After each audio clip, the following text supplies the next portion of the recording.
Assalamualaikum warahmatullahi wabarakatuh. Perkenalkan, nama saya Nurul Fajriah dengan NIM 2502084.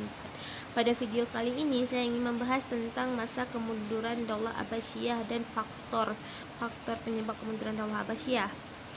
Perlu kita ketahui dulu, dalam sejarah Islam pernah mengalami zaman keemasan di berbagai aspek, yaitu pada masa kekuasaan dinasti Abbasiyah di Baghdad. Abbasiyah menempati kedudukan penting dalam sejarah Islam, antara lain karena kejayaan Islam mencapai puncak dalam rentang waktu yang panjang. Dinasti ini mulai berkuasa tahun 132 Hijriah sampai tahun 656 Hijriah, bertepatan dengan tahun 750 Hijriah sampai 1258 Hijriah. Pada masa itu merupakan masa yang paling cemerlang. Dinasti Abbasiyah berkuasa setelah dinasti Umayyah runtuh.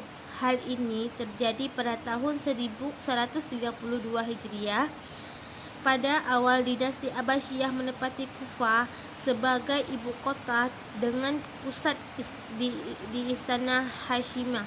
Tampaknya Kufah merupakan basis Syiah dan pusat pemberontakan suku Arab, penduduk Bani Umayyah. Kemudian mereka membangun kota Baghdad dan memindahkan pusat pemerintahan ke kota baru tersebut. Pada masa dinasti Abbasiyah, peradaban dan kebudayaan Islam berkembang bahkan mencapai kejayaan. Hal tersebut dikarenakan dinasti Abbasiyah pada periode ini lebih menekankan pembinaan peradaban dan kebudayaan Islam daripada peluasan wilayah.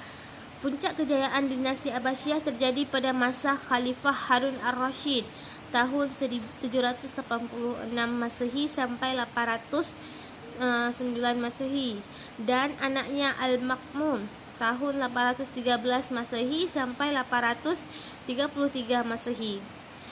Ketika Ar-Rasyid memerintah, negara dalam keadaan makmur, kekayaan melimpah, ilmu pengetahuan berkembang, keamanan terjamin, dan wilayah meluas mulai dari Afrika Utara hingga ke India. Namun, masa keemasan Islam tidak dapat bertahan lama. Setelah Baghdad dibumi hanguskan oleh tentara Mongol di bawah Hulagu Khan pada tahun 1258 Masehi. Semua bangunan kota termasuk istana emas tersebut dihancurkan pasukan Mongol. Pasukan Mongol menghancurkan perpustakaan yang berupa gudang ilmu pengetahuan dan membakar semua buku yang ada di dalamnya. Pada tahun 1400 Masehi, kota ini diserang pula oleh pasukan Timur Lenni. Dan pada tahun 158 Masehi oleh tentara kerajaan Safawi. Adapun faktor penyebab kehancurannya dinasti Abbasiyah yaitu faktor internal yang terdiri atas luasnya kekuasaan Daulah Abbasiyah, berdiri dinasti kecil, perebutan kekuasaan di pusat pemerintahan, gaya hidup bermewah-mewahan dan bersenang-senang, lepasnya wilayah-wilayah kekuasaan, konflik antara berbagai suku bangsa Turki, Persia, dan Arab. Konflik keagamaan seperti antara aliran Mu'tazilah dan Asy'ariyah serta antara aliran Syiah dan Ahlus Sunnah, dan serangan dari bangsa Mongol. Sekian dari saya, lebih kurang mohon maaf. Wassalamualaikum warahmatullahi wabarakatuh.